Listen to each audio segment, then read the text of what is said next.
Assalamualaikum warahmatullahi wabarakatuh. Kami dari kelompok 3 mata kuliah praktek dasar dasar manajemen akan mempresentasikan hasil diskusi kami yang dimana materi kami dalam manajemen pada UMKM setempat. Sebelum masuk materi, izinkan kami memperkenalkan diri. Saya Joki Uratama Fahmi sebagai moderator. Saya Nisa Mahmulia.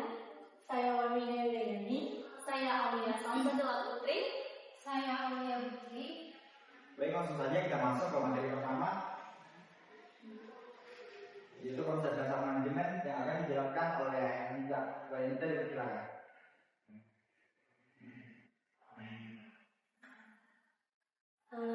Konsep dasar manajemen. Manajemen merupakan proses perencanaan, pengorganisasian, pengarahan dan pengendalian sumber daya manusia, keuangan, material, informasi untuk mencapai tujuan organisasi secara efektif dan efisien. Konsep dasar manajemen dapat dibagi menjadi beberapa fungsi utama. Yang pertama itu ada fungsi perencanaan, kemudian pengorganisasian, pengarahan, dan pengawasan. Konsep dasar manajemen terdiri dari beberapa elemen. Yang pertama, perencanaan atau planning, menentukan tujuan organisasi dan menyusun strategi atau rencana untuk tercapainya. Ini melibatkan identifikasi tujuan, menentukan sumber daya yang dibutuhkan, serta merumuskan langkah-langkah untuk mencapai hasil yang diinginkan. Yang kedua itu adalah pengorganisasian atau organizing, mengatur dan mengalokasikan sumber daya termasuk tenaga kerja, modal, dan informasi untuk melaksanakan rencana yang telah dibuat. Pengorganisasian mencakup pembagian tugas, pembentukan struktur organisasi, dan pengaturan tanggung jawab. Yang ketiga, pengarahan atau leading, mengarahkan dan memotivasi anggota organisasi untuk melaksanakan tugas-tugas sesuai dengan rencana. Ini mencakup kepemimpinan, komunikasi, pemberian arahan, dan pengelolaan konflik. Yang keempat adalah pengendalian atau controlling, memantau kinerja organisasi dan memastikan bahwa semuanya berjalan sesuai rencana. Ini melibatkan pengukuran kinerja, evaluasi, dan tindakan korektif jika ada penyimpangan dari tujuan. Yang kelima, pengambilan keputusan atau decision making, proses seleksi antara berbagai alternatif untuk menentukan tindakan terbaik yang perlu diambil dalam suatu situasi. Baik, terima kasih kepada Nisa. Untuk materi selanjutnya yaitu pelaksanaan fungsi perencanaan pada UMKM setempat, yang dalam hal ini pemaparannya akan dijelaskan oleh Hilda dan Nisa.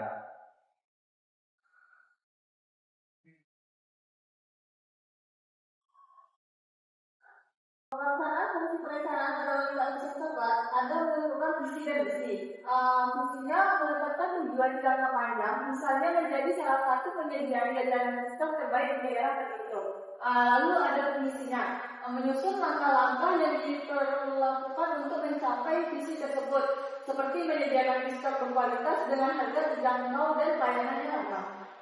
Yang kedua adalah analisis pasar, melakukan analisis pasar untuk memahami tren konsumen, kebutuhan pelanggan, serta tingkat persaingan, misalnya mengetahui bahwa ada peningkatan minat dan jajanan sehat atau organik dapat menjadi peluang untuk menyesuaikan produk diskon dengan bahan-bahan lebih sehat.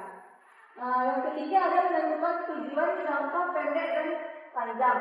Jangka pendek ini meningkatkan produksi diskon perharinya dengan target tertentu, misalnya dari 100 bungkus menjadi 150 bungkus.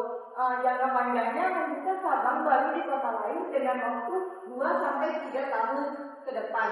Yang keempat ada perencanaan nasional, merencanakan bagaimana produksi stok akan dilakukan setiap hari, termasuk pengadaan bahan baku seperti pisang, coklat, dan adonan pembungkus. Menetapkan jadwal produksi dan distribusi agar produk tetap segar dan sesuai standar berkualitas. Yang kelima ada perencanaan keuangan, menyusun anggaran untuk biaya operasional, mengadakan bahan baku, biaya tenaga kerja, dan promosi, menetapkan target pendapatan dengan keuntungan, serta merencanakan alokasi dana untuk investasi jangka panjang seperti pembelian peralatan produksi atau membuka toko baru. Yang keenam ada perencanaan pemasaran, membuat strategi pemasaran untuk menarik pelanggan, misalnya dengan memanfaatkan media sosial atau bekerja sama dengan platform pengiriman makanan seperti online, menyusun promosi atau diskon untuk meningkatkan penjualan di waktu tertentu, seperti promo saat bulan Ramadan dan akhir tahun. Dan keenam, ada evaluasi dan penyesuaian rencana. Melakukan evaluasi terhadap pelaksanaan rencana, misalnya jika target produksi tidak tercapai, analisis menyebabkan bisa membantu menemukan solusi, seperti meningkatkan efisien produksi atau mencari pemasok bahan baku yang lebih baik. Dengan menerapkan fungsi perencanaan ini, UMKM Pistok dapat mengarahkan bisnisnya secara strategis, mengantisipasi tantangan serta pemanfaatan peluang untuk berkembang. Terima kasih kepada Yuda. Untuk materi selanjutnya yaitu pelaksanaan fungsi pengorganisasian pada UKM Pisang Coklat yang dalam hal ini akan dijelaskan oleh Aulia Prasadia. Pada Aulia ya.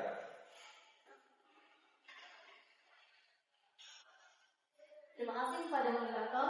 Selanjutnya itu pelaksanaan fungsi pengorganisasian pada UMKM Pisang Coklat.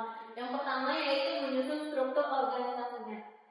Di mana ada pemilik atau manajer yang bertanggung jawab atas keseluruhan operasi usaha, termasuk perencanaan strategi, pengawasan dan evaluasi kinerjanya.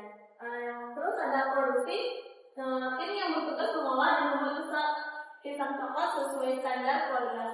Terus ada pengadaan yang bertugas membeli bahan baku seperti pisang, coklat, dan bahan lainnya serta memastikan pasokan tetap lancar. Lalu ada pemasaran yang mengelola penjualan dan promosi baik melalui media sosial, offline, atau kerjasama dengan platform pemasaran makanan. Terus ada keuangan yang bertugas mencatat seluruh transaksi keuangan, mengelola anggaran, dan membuat laporan keuangan sederhana. Selanjutnya ada distribusi yang menangani pengantaran pesanan ke konsumen atau mengatur distribusi produk ke tempat penjualan. Lalu yang kedua, pembagian tugas dan tanggung jawab. Ada karyawan produksi mengikuti SOP dalam pembuatan pisang, mulai dari pengolahan bahan hingga pengemasan. Lalu ada karyawan pengadaan yang mencari pemasok bahan baku terbaik, menjaga kualitas dan harga bahan baku itu. Selanjutnya ada tim pemasaran yang mengelola media sosial, membuat konten promosi dan menjaga hubungan dengan pelanggannya. Lalu ada tim pemasaran yang bertugas mengelola media sosial, membuat konten promosi dan menjaga hubungan dengan pelanggan. Lalu ada karyawan keuangan, mengelola pemasukan dan pengeluaran, menghitung keuntungan, serta memastikan keuangan itu tetap sehat. Yang ketiga ada koordinasi antar bagian. Pengadaan dan produksi, tim pengadaan harus memastikan bahan baku tersedia sesuai kebutuhan tim produksi agar produksi tidak terhambat. Selanjutnya ada produksi dan pemasaran. Tim pemasaran harus berkoordinasi dengan tim produksi agar mengetahui stok produk sebelum meluncurkan promosi atau diskon besar-besaran.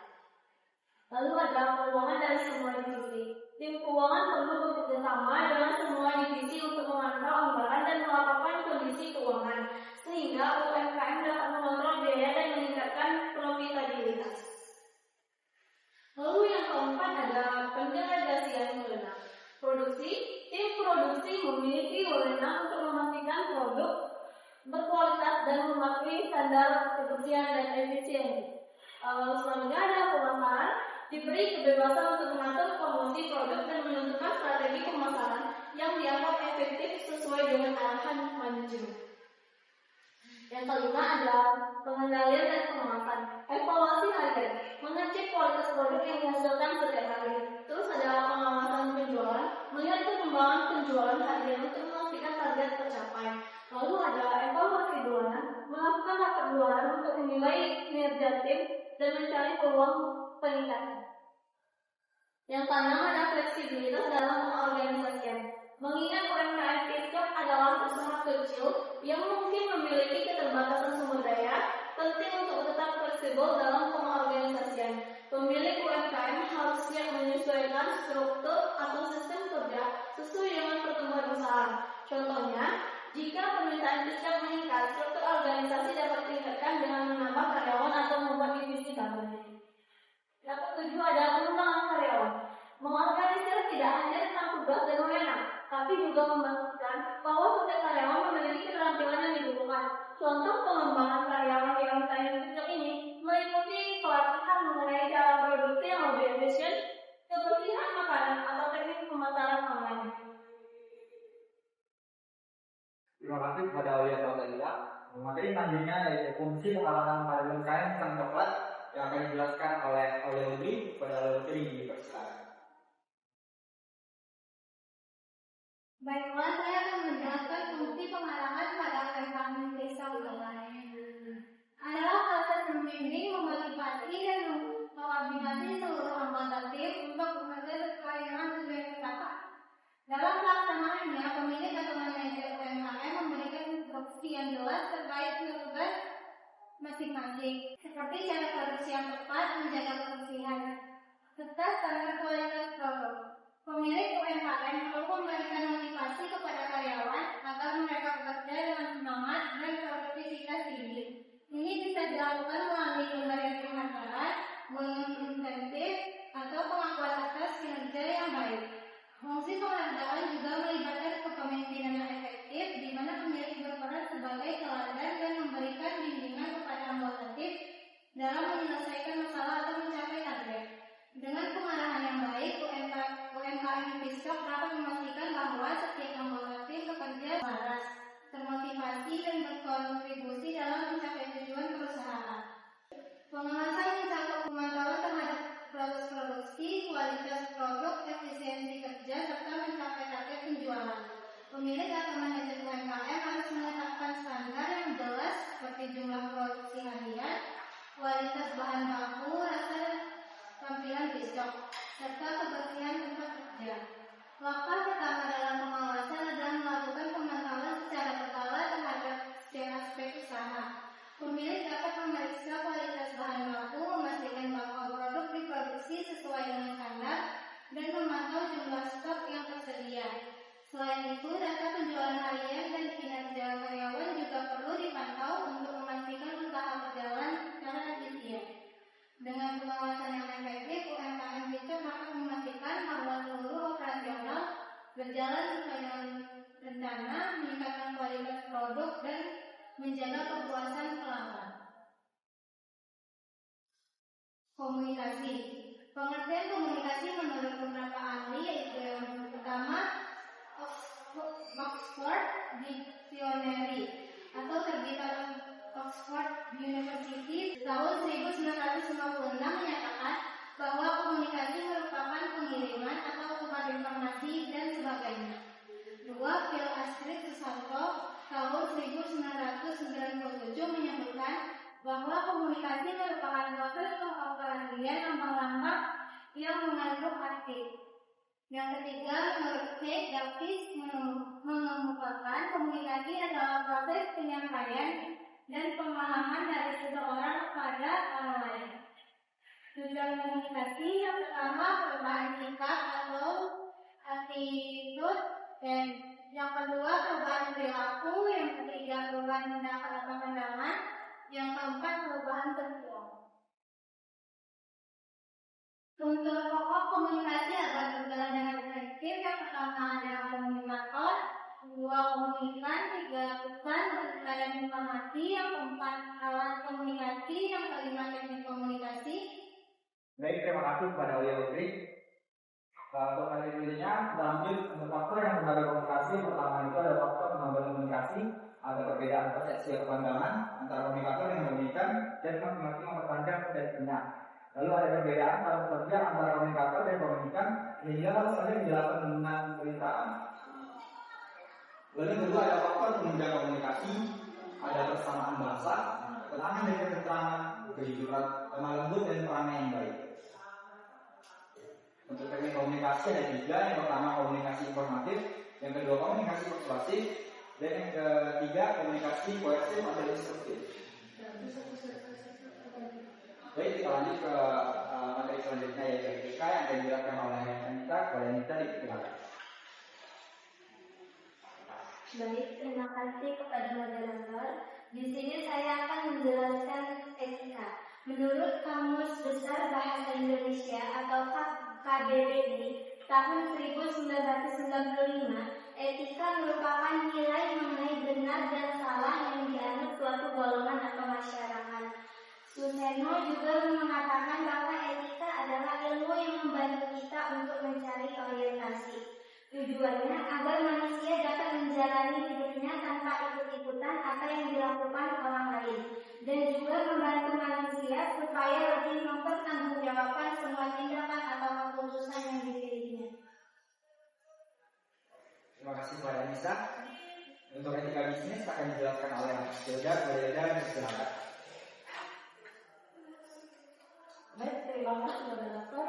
Lalu ada etika bisnis. Etika bisnis ini merupakan pedoman dalam melakukan kegiatan berbisnis dan meliputi seluruh aspek mulai dari individu, perusahaan sampai masyarakat. Ada beberapa prinsip etika bisnis: prinsip ekonomi, prinsip kejujuran, prinsip niat baik, prinsip adil, dan terakhir ada prinsip hormat terhadap diri sendiri. Terima kasih kepada Hilda. Untuk fungsi etika bisnis akan dijelaskan oleh Aulia Salsabila pada Aulia, silakan. Baik, terima kasih kepada moderator. Selanjutnya, fungsi etika bisnis. Yang pertama yaitu fungsi utama etika bisnis dipusatkan pada upaya mencari cara untuk menyelaraskan kepentingan strategis suatu bisnis dengan pedoman realistis, dengan pedoman moralistis. Yang kedua, etika bisnis tidak bertugas untuk memberikan kesadaran kepada masyarakat tentang bisnis dengan memberikan pemahaman bahwa sesungguhnya kegiatan berbisnis tidak dapat dipisahkan dari etika. Baik, itulah penjelasan kami tentang manajemen UMKM Solution Sobat. Semoga siapa yang memperhatikan dan siapa yang melihat hasil penjelasan kami dapat bermanfaat, dan sini kami tutup. Assalamualaikum warahmatullahi wabarakatuh.